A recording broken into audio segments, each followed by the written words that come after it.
Hey guys, this is Teacher Elo and I'm here to explain how to practice English.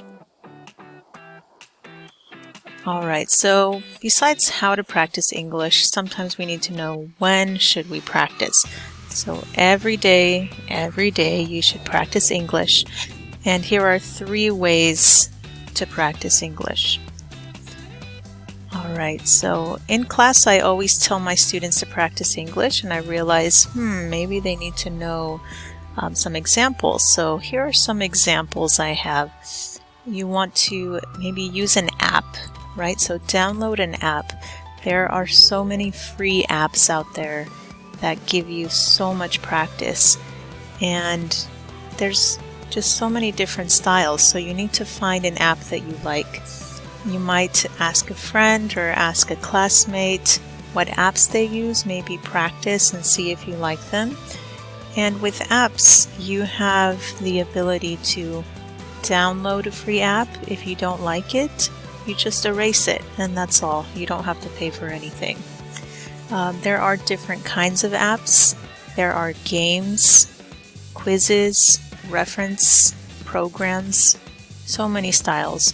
So some students really like games where you get points and there's a lot of sounds and interest to it. Some students like quizzes. Quizzes like a practice test where you have to do questions to answer the correct grammar, the vocabulary matching, or something like that. Reference would be like a dictionary, a translator, maybe a list of vocabulary words or a list of the verb tenses. Those are really great too. And a program would be something like Rosetta Stone, Burlington English, maybe Duolingo, where you have, sometimes you might need to pay for these, but it's a whole program. You can start from the beginning until the end, and you practice pronunciation, grammar, speaking, so many pieces to it. And the most important part is to use it every day. So you want to remember when you're practicing a language that your mind makes connections by itself. So even though you feel like maybe you're not learning that much, your brain is making connections. It is learning the language too. Alright, so the second way to learn English or practice English is to text people in English. So sending text messages in English. And I say this a lot because I know writing in English or writing in a different language is pretty hard to do. But the idea with texting people in English is just send a few messages, maybe 2 or 3 messages in English, and your friend or your family member can respond in English, and then you can just go back to your native language. So I'm not saying completely change the language that you talk to with your friend. That's not necessary. Just a little practice. Again, another one is just find a friend who does not speak your language, and then you're forced or you need to speak in English. So that's always a good way to practice English. Alright, and number 3 is to read. Right? Read in English. And of course, you can get a magazine like the ones you see there. You can do a book, but sometimes they're just so big and they use so much time that you might want to just practice a little bit. So you can always do some social media reading, which means go to Facebook or Instagram or Twitter and just read a little bit. Read in English a little bit. And then of course, if you don't know a word, then go to the dictionary, use a reference. You can look for news articles that are interesting to you.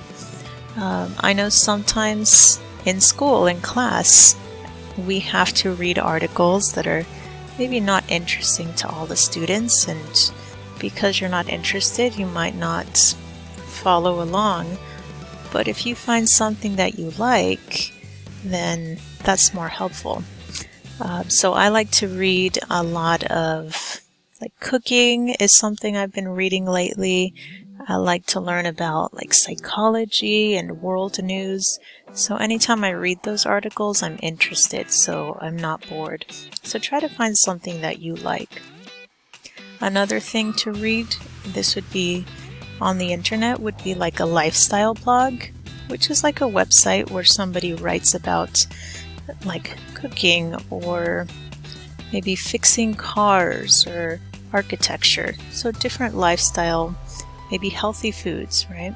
So another thing that could be interesting to you, and that could be an option for you to read and practice your English. Alright, so I'm going to give you 5 seconds to pause the video.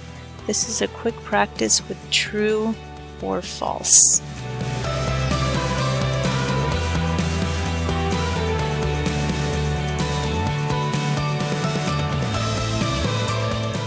Alright, so I hope you paused the video and decided what is true or false. So here are your answers. So the first one is practicing English needs to be a minimum of 1 hour. No, that's false. You can always practice 5 minutes, 10 minutes on your break, whenever you can. Just practice. The second one, you must read a book to practice English. No, you can practice in different styles. Like we said, a small blog post or a small post would be fine to read. Number 3, apps to practice English can be free. True, very true. There are many apps that are free. And the last one, you should practice English every day. True. Yes, that's what I always tell my students. That's what I tell you. Please practice English every day so you don't forget it. Alright, so that's it for today. Like always, thank you for your time, and please comment with any requests for future lessons. Thank you.